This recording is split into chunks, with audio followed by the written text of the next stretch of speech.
So this is a cold one with Corey and Carlisle. And if you don't know already, this is simply a free-form conversation recording session where Carlisle and I, we sit down, we have a six-pack of beer, and we talk about things that happened the previous week before. Now, these are more like audio podcasts, which means that they're longer than our video reviews, and they're also unedited. So if you're offended by the foul language, you might not want to listen. But if you aren't, then sit back, hang out with us, and we hope you enjoy.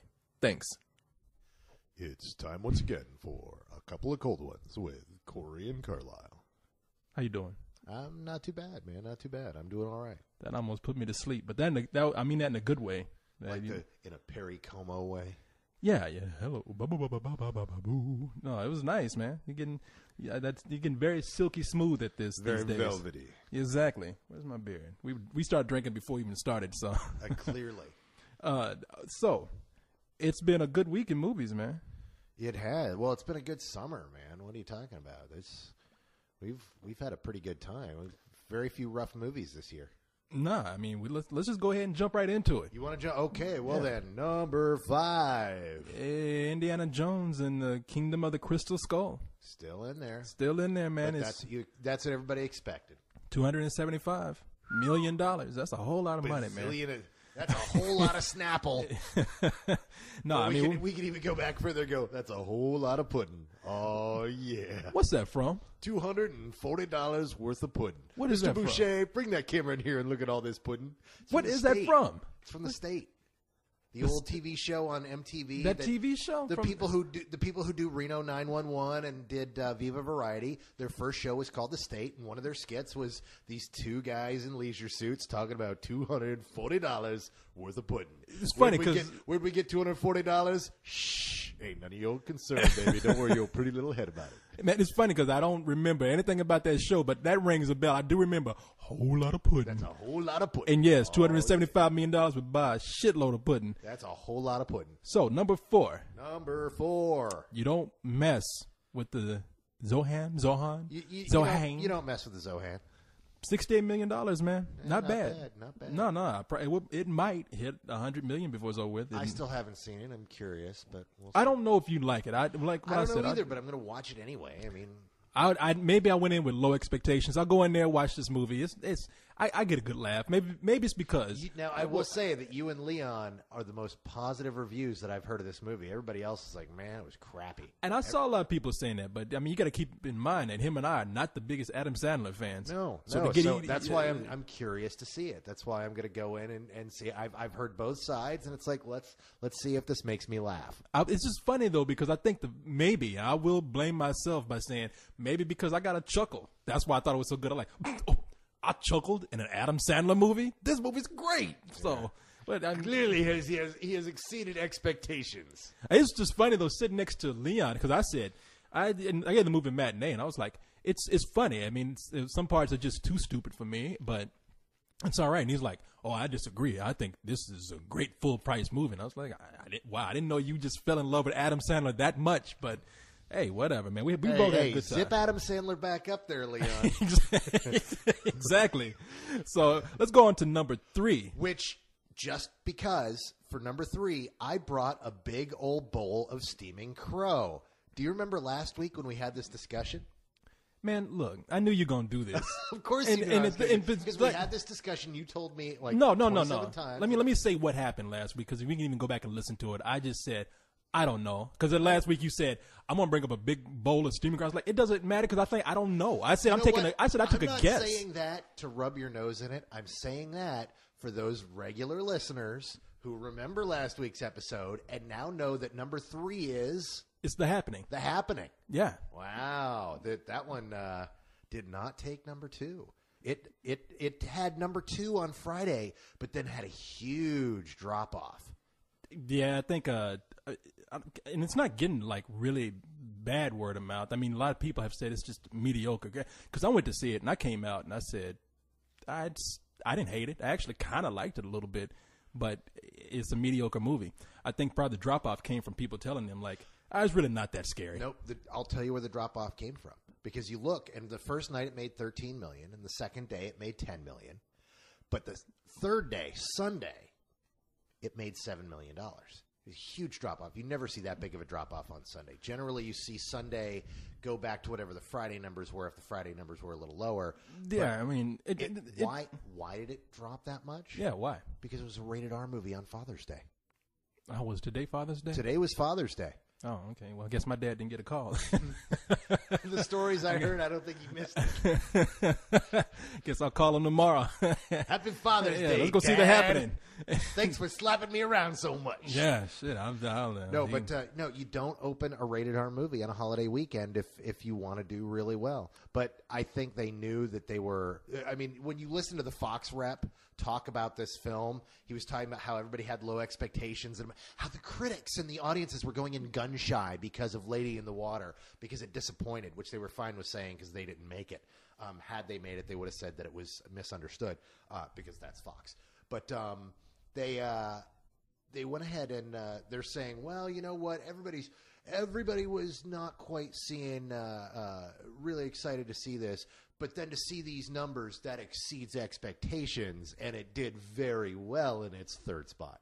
So no, it actually, they say it did okay. I mean, every report I've read has said that the movie did all right. I mean, for what they expected from it, didn't do too bad. Sure. I mean, $30 million is did less than Lady in the Water's opening weekend. Yeah, I mean, but they knew that because they knew that after following a bad movie, that this movie's going to have a big drop off too. And it did. I mean, and look, I'm not even trying to defend the movie. No, because and I'm not saying you well, are. no, I'm just saying I'm not defending the movie because, like I said, I came out and I was like, whatever. I mean, you can look at my review and I praised the movie where it's supposed to be, and I criticized it where it was supposed to be. It's just funny if you go back and listen. I mean, look at the comments on that review though.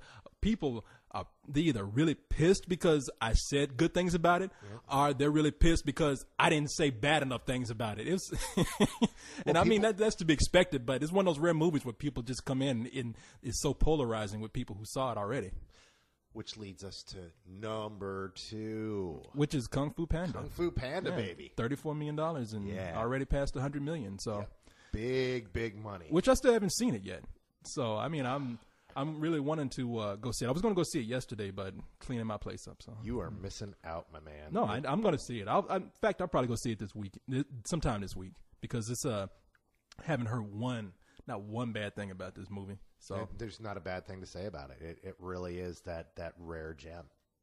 So let's go to number 1. Number 1, which everyone saw coming. Yeah, and by the way, see, this is what I'm talking about. You and I take guesses. So don't tell me about eating crow or anything, because you and I were talking about, is this going to do? It's the Incredible Hulk, by the way. Sure. And we're talking about, and I was telling you, it's like there's no way it's going to do Iron Man numbers. And all I said was that it was tracking at Iron Man numbers, and it was tracking at Iron Man numbers. But I didn't come back and say, I have a huge bowl of crow for you. Because it still took number 1, and it still did really well. No, I did really well, but nowhere near Iron Man numbers. No, it didn't do Iron Man. And didn't even do the... All I said was, I don't know, man. I'm hearing that it's tracking. And again, you can never fully trust. No, and that's what I said last week. There's all these movies, you never can tell about this. I mean, in a summertime like we have, it's kind of been a little unpredictable. It's just, everybody says how good the movie did, and I'm really glad the movie did well. It's just funny that it didn't do as well as the Ang Lee movie.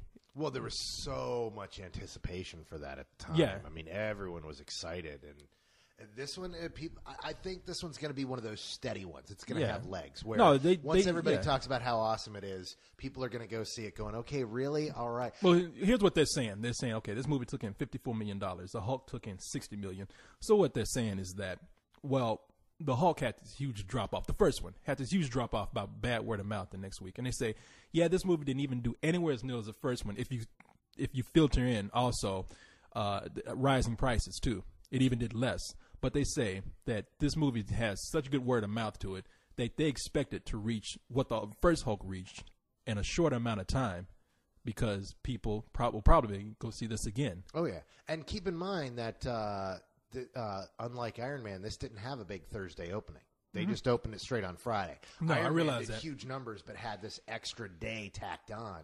And in fact, even had midnight screenings tacked on. Yeah, and I think they're taking that into consideration, because that's the first thing I thought. I was like, I can see why they're not making a big deal about the opening number, because, yeah, it did have a Thursday opening. It did very well, man. It did very well. It did really well. It's one of those big performers this summer. So again, one of those movies where the people who love the movie, if you don't absolutely say that it's perfect, they get mad. There's a woman on the site, or a girl, or I don't know, her name's Miss Go. She has like become, I think she perceives herself as my new enemy or something because she got pissed at me. Get in line, bitch. I know, it's like, yeah, you don't even know how many people are pissed at me, but she gets. We all hate Mr. Coleman. Exactly. You please take a number. I just love the way she opened up her sentence for the Hulk. She started out with "motherfucker." You didn't love the Hulk? That's like, I love that. I love that opening. Anybody that opens up by calling me not just motherfucker, but motherfucker. I can appreciate that. Sam Jackson's daughter. Exactly. That's what I thought when I saw it spelled that way. You could see Sam Jackson in the words. Like, motherfucker. I was supposed to be in that motherfucking movie. I didn't have a cameo in that motherfucker. But I don't know if it came across in the review. I mean, I really did enjoy the movie. I just thought, and this is me wanting the movie to be perfect myself. I just thought that the General Ross character and the Betty Ross characters could have been a little bit stronger. I mean, that would have made a better movie for me. But look, I'm not complaining about the movie that much. I got everything I wanted out of it. I mean, maybe not everything I wanted, but I got a sufficient amount of Hulk stuff, and that Hulk stuff was cool, man. All that shit, that fight at the end, I was kind of misled into thinking it was longer, but hey, I was satisfied after it was over with. I was like, I heard 26 minutes. And I'm like, 26 minutes.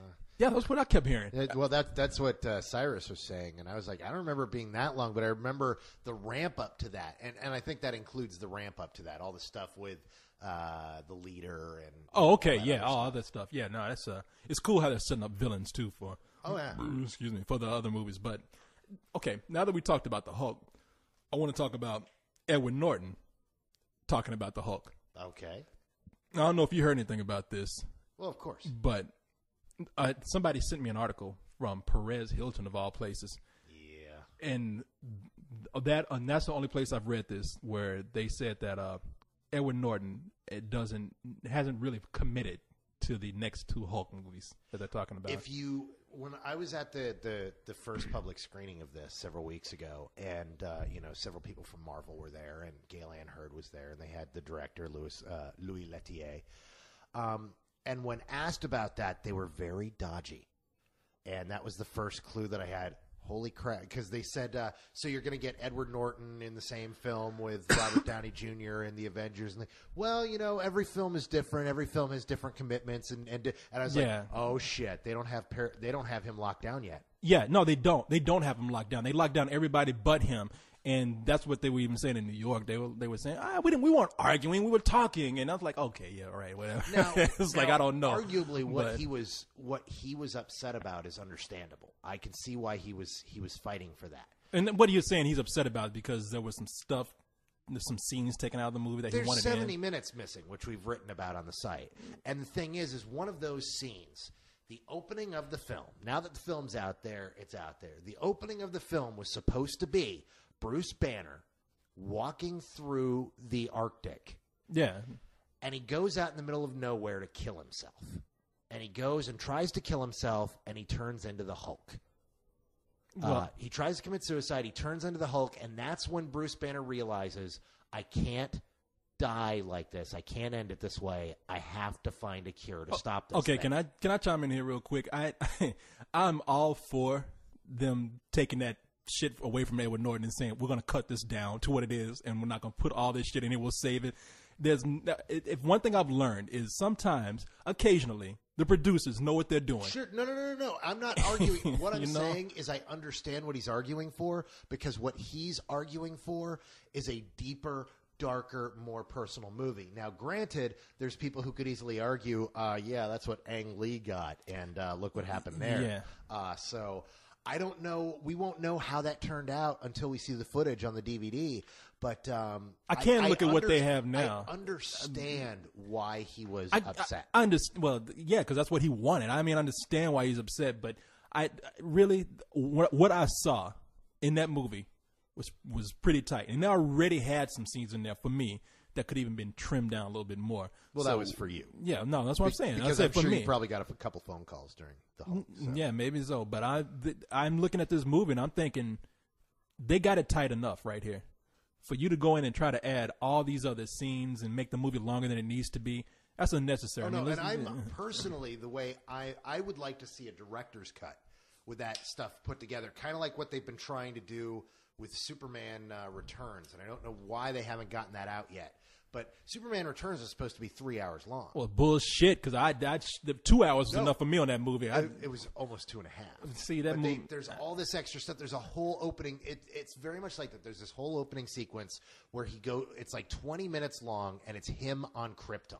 I mean, I'm going back. Oh, no, I remember people talking about that. They even had some shit in there with Marlon Brando and all that. The point is, I am 100% fine with going the Peter Jackson route and have a nice, tighter version of the film that entertains everyone and doesn't bore and does really well. Then we get the director's cut version that we can watch over and over again. That's what DVDs are for.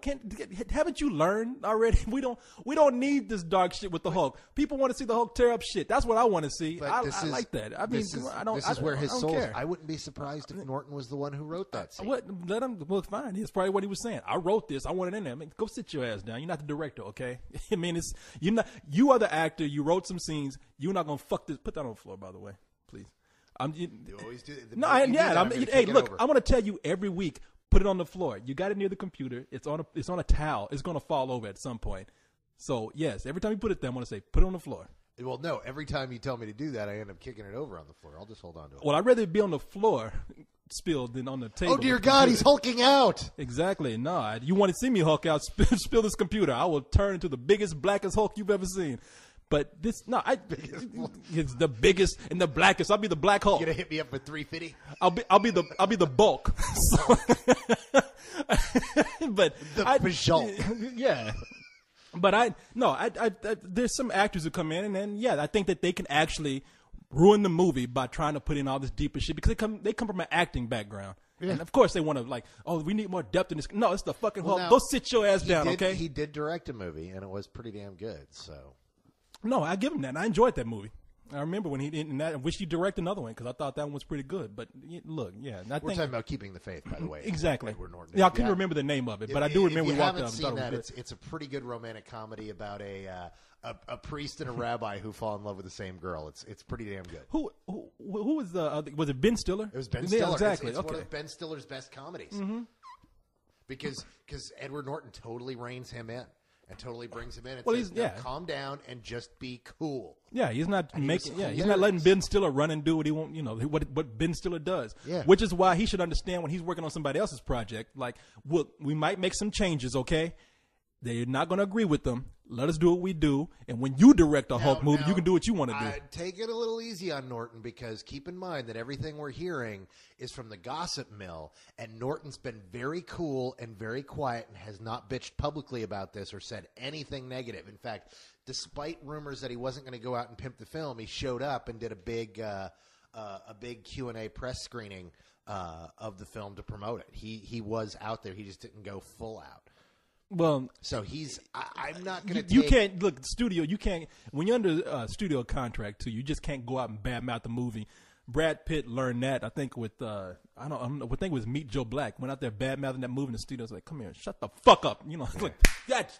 Yeah, shut your mouth. I mean, it's like see Meet Joe Black. Yeah, no, I did. If I was Brad Pitt, I would have been like, look, man, I don't even want to be in this shit. All right, I did it for the money. Director of Gigli. Yeah, and I'm not going to even get into it. That was such a bad movie. But it's not that terrible as much as it was a halfway decent movie that had the worst fucking ending. I don't even remember the ending. I just remember the movie being almost 3 hours long. Oh, the ending was it's this great thing where the two guys are walking up over the bridge together. Anthony, I'll remember that. Yeah, where they're way over the bridge together and they're going off into the realm of death, into the afterlife, and it's like, oh, that's a cute ending. And then Brad Pitt comes walking back because we have to give the girl the romantic closing, and it's when that happens that it's like, oh hell no, they didn't just fucking do that. No, it's a terrible movie. The film. In a bad movie like that, even Brad Pitt, as powerful an actor as he is in Hollywood, they even said, hey, Well, he wasn't at the time. Oh, okay. Well, no, this was 97. He was just at that point coming off of the heat he'd gotten off of 12 Monkeys, where everyone's like, "Oh, hey, wow, this guy can act." Yeah, I mean, he was at the time Brad Pitt, and he probably thought like, "I'm gonna come out and talk shit about this movie because I'm fucking Brad Pitt," and then they were like, "Nah." And I think the same way with Ed Norton. It's like, you know, man, maybe we had our problems, maybe not. But I don't. But be quiet. Don't say anything. Okay, if you don't want to go out and promote the movie, just don't promote it. Don't badmouth it. By the same token, all I'm saying is these are rumors. We've heard them only out of gossip columnists, and beyond that, everybody's been cool. He's not like melting down, so we shouldn't admonish him. For something no. But that was going to get into my other topic here, which is all these rumors are going on about Ed Norton fighting with the studios. The Captain America had a cameo in the movie. There's this going on with the Hulk, and people see this stuff online, and then they ask me questions like, "Well, what do you think about this?" I say to people, "Look, it's on the net. Don't believe shit you read on the net all the time, especially they say it's rumor, because one, it could be somebody just putting that shit out there to cause trouble, or two, the studios could be relishing in this shit. It's promotion for the movie. So I myself say, don't believe anything until you see the actual film." Yeah. I mean, cause this whole thing about Captain America being in the movie, somebody made a good point online. They were saying, how the fuck Captain America, how is he going to be in the movie when they haven't even cast the guy yet? First of all, it was an interview with Louis Leterrier. Now, the thing you need to know about Louis Leterrier going into that interview is he is very, very French. English is his second language. And he did study film here in America, but it is his second language. Now, what Galen Hurd, who produced the film, came out immediately after Leterrier and said, Captain America is not in the film. What Louis was talking about was the fact that the super soldier serum is all throughout the film. They're talking about that every 5 minutes. And that when you see the vial... It's blue. Well, it's also... It's got the name of the guy in the original comic who designed the super soldier. Yeah. So that is what he was talking about when he was talking about Captain America. I actually heard him talk about this, and he even pointed at the screen and said that you see a little bit of Captain America there. So I guess people just kind of took that and ran with it and just said, hey, Captain America's in the movie. And plus this whole Arctic thing, they thought he was buried in the ice. But the thing is, apparently Captain America's not in the movie, but everybody was salivating, thinking like, oh, this is going to be on the DVD now and everything. I'm like, just waiting to see. Because, I mean, you just never know. Enjoy the movie. Just go see the fucking movie. Quit worrying about who's, like, people are they're so into cameos now. It bugs the shit out of me. People are going to see movies now to see cameos instead of the actual movie sometimes. Now, the thing is here, it's really a big deal because this is the first time we've gotten a superhero movie, a Marvel film that acknowledges the other Marvel films.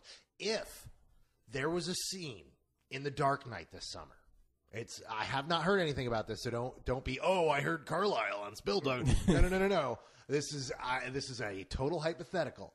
If The Dark Knight, if Batman in The Dark Knight, if, say, a scene with Bruce Wayne, he's leaving a hotel or a club, and there's reporters asking him questions, and there's Brandon Routh in the glasses going, Mr. Wayne, a quick question.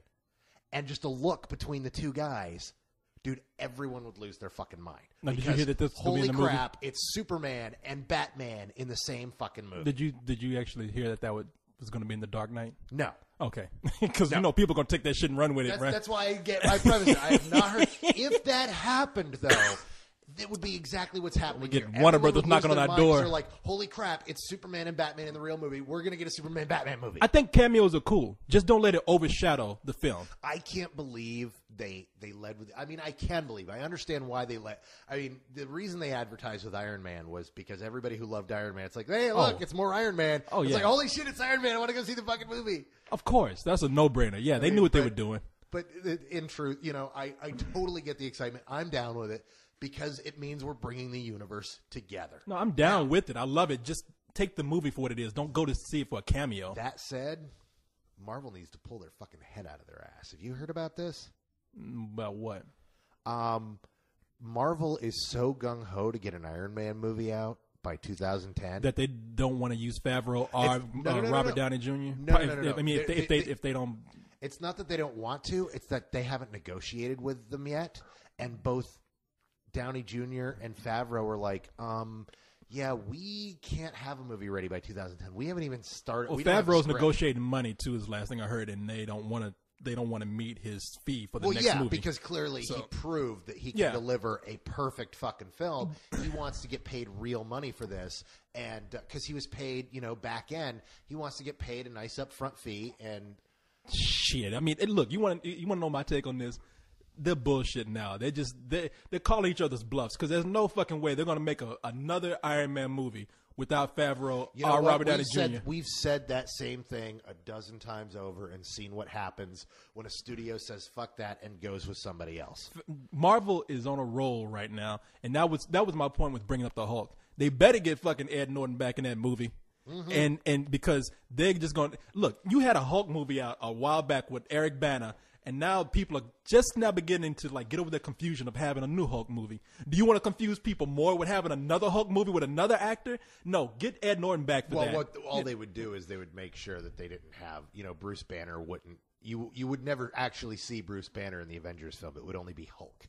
And they'd write around But they got 2 other Hulk movies to do, so they need to get Ed Norton back. They don't have to do 2 other Hulk movies. That's what they're talking. That's what they're talking about. You know what? They're obviously going to do a sequel because they set up a sequel. So I'm figuring that and the movie's a hit, so they're going to do it. Get Ed Norton back. That's just business. Whatever it takes to get Ed Norton back, get him back. Yeah, and I think that they will. Even in a more severe case here. You better not make another Iron Man movie without Jon Favreau. Robert Downey Jr. Well, that's what I'm saying. Jon Favreau made that film perfect. He made a great Iron Man film. Now, they could slide. I know how much you love Jon Favreau, but, I mean, a lot of people still don't know what the director looks like. A lot of people go to this movie. He's a celebrity. People know his name. But your average guy out there, he's behind the screen. What they see is Robert Downey Jr. You better at least get Robert Downey Jr. back. I believe he's locked in. Yeah, so and he was one of those actors that needed to because his career was going to go one way or the other. And this film, he's back on the A-list. Everybody wants him now. He's proven that he's done with the drugs and he's reliable again. And all of a sudden, everybody wants him. Everybody wants to see his films. And Marvel, I mean, they're doing the right thing. I'm just sad that they don't have. That Spider-Man, Fantastic Four, and the Punisher still under control of those other studios. I think that kind of sucks. Well, they'll slowly get them back. They gave up Spider-Man, and I'm fine with them giving up Spider-Man. I love Spider-Man. I wish they had. I wish that because I'm one of those guys. People gonna jump on my shit. I don't care. I like Spider-Man. I thought it was a very well done movie. Probably the most faithful version of Spider-Man that we have. But did I think it was a perfect movie? Did I love it? Nah. I think they could have done better with Spider-Man. The first one? The first one. Oh, yeah. You're on crack. No, I don't like. First one was great. It's a good movie, man. It's really good, but I don't like the Green Goblin in that. Well, I don't. I'm fine with the Green Goblin in that. I understand people are gonna jump my shit, and that's fine. I'm just saying I saw a better movie in there. I really did, and the second one I love, man. Second one's fantastic. Yeah, second one is great. Second one is good. Third one, piece of shit. Leon, that's Leon and Cyrus, sucking at the teat of Marvel. I hate that movie. And you know something? I didn't even mind watching it. I was watching it. I had a good time. The first half of it was awesome. The first half was perfect. The minute the Saturday Night Fever shit starts up, that movie becomes some old bullshit fast. He starts pimp walking down the street. And the thing is that happens. And you're like, what the fuck is this? And then it leads into the scene where he commits what we call the sin of Moses, the sin that is unforgivable because he never makes up for it. He smacks around Mary Jane. Whoa. That's where he loses the audience because it's like, whoa, I know that's supposed to be the suit talking, but whoa, you don't have Spider-Man smack around Mary Jane. I disagree because I think if they had done that, they could have made him a really dark character, which is what they want to do. And you can always say it wasn't him doing that; it was the suit. What lost me was that him being dark also included him being able to play the piano in the club. Well, just like, oh, holy keep shit. in mind, the thing about that movie is that Sam Raimi didn't want to fucking do it. That's what I keep telling everybody. He wanted to actually – now, I don't know what you've heard, but what I've heard is he said, I don't know anything about Venom. He's like, look, I want to do this movie with the Vulture. And No. It's not that he didn't do anything wanted to do anything. He hates Venom. He thinks it's a lame character. He's one of those old school Spider-Man nuts that thought Venom was where they jumped the shark. He wanted to do a movie where Vulture and Sandman break out of prison together, and it's two villains, and that leads to the whole big storyline where they could actually focus more time on developing the whole Hobgoblin storyline to where they really hate each other, and then have that big turn at the end against these two villains. But the studio said nobody wants to see the Vulture. Nobody knows who the Vulture is. Yeah. All the fans want Venom. That's what they're asking for. No, Avi Arad was the one that said, put the fucking Venom in this movie. Yeah. But what I tell you, everybody likes Venom. Shut up. Put him in there. Yeah, and this is the same Avi Arad that I will point out two things. The same Avi Arad that said the Hulk, the Eric Bana Hulk, was the best film that Marvel ever made. Shit, and that also referred to the film he produced, Bratz, as X-Men for girls. Yeah, fuck him. That guy lost his goddamn monkey mind. See, what I even heard was Sam Raimi just said, "I don't want to put two villains in this movie. I want to do the Vulture." No. He wanted to do Sandman and the Vulture. It was they wanted to do two villains because Sandman and the Vulture are two parts of the Sinister Six. See, what I had heard was actually that he wanted to compromise too and actually do. He said, if you want Spawn in the movie, fine. I mean, not Spawn, but Venom. He said, "You want Venom?" Yeah, exactly. It's kind of the two fucking same characters to me. But he said, if you want Venom in the movie, fine. Let's not rush it though. Let's actually introduce this character and save it for another movie. Which I was like, yeah, that's exactly what I was thinking. Why are you rushing this character, and man? See, the thing is Sony didn't understand that. They understand that now. They've seen Marvel proved it just now that you can work up to the anticipation of a movie and make that work. Everybody walked out of Iron Man, and with that last scene in Iron Man, what's everybody talking about? A movie that's 3 years away. Oh yeah, I was like, oh my god, I can't wait for it. I can't wait for the Avengers. It's gonna have. Oh, it's gonna be so awesome. You could have done that with Spider-Man, to where everyone's like, oh my god, I can't wait 3 years. We're gonna get a Venom movie. That's gonna be awesome. No, awesome. And you couldn't do an Avengers movie without Bruce Banner. You just couldn't put the Hulk in there. That would suck. Dude, that's ass. No, it wouldn't. No, yeah, it would. I mean, I'm not getting into a bunch of comic book shit, but you can't do that. Yeah, we'll save that for Leon. Yeah, exactly. They can argue that. That's what they do. So, Marvel's kicking ass right now. Good for them. Two good movies that came out. I love it what they're doing with this. I love it that they have ownership and just using the studios as distributors and paying them a fee. So great. Now moving on to something else. What I want to ask you was, did you hear about this whole thing of Katherine Hagel turning down an Emmy Award? No. I mean, she actually said that she didn't feel like, and this was posted by somebody, and I thought it was kind of a noble thing, but they said that Katherine Hagel, who was on Grey's Anatomy, she said that, I'm paraphrasing here, she said that I don't feel like my work is strong enough. There's people out there doing a better job, and I want to give them a chance, so I'm going to withdraw my name. Now, somebody got upset because they also said that she went on and said, like, I don't think I was given material strong enough to actually give me a performance that would be worthy of an Emmy nomination. And I don't think she meant anything by that, but people, at least there's one person, like, do you know, fucking writers, do you know how much they put into their work? Do you know what they're doing for a TV script? And she's going to come in and talk shit about them that way? And I was like, I don't think she meant it that way. Well, and even if she did, so what? So who cares how much you put into it if you're not giving the material? I don't care if you work your ass off. If you aren't giving, top grade material, if you're not giving someone the material they feel the show deserves, well, then they have every right to say that. I know, I totally agree with you. I really hate this knee-jerk reaction we have about writers now. I'm a writer. I have friends that are screenwriters in the industry. I totally get that. But it's like any other job. And there is no sacred cow that you can't, body check the writers if the writers aren't living up to it. I watch Grey's Anatomy. I agree with it. I don't think the writers are exactly churning out Shakespeare over at the Grey's Anatomy factory. You actually hit on what I was going to say. I was like, I've watched that show, and I've never been able to get into it. In fact, first of all, I don't think she really meant anything by that because they just got off this huge controversy with Isaiah Thomas and all this kind of shit. But that huge controversy with Isaiah Thomas, where he said where he called that guy a faggot. Now, yeah. I don't agree with what he did there, but when I saw the show, on the show he's a straight guy. But when I just tuned into the show one day and saw that character, I was like, oh, is that a gay character? I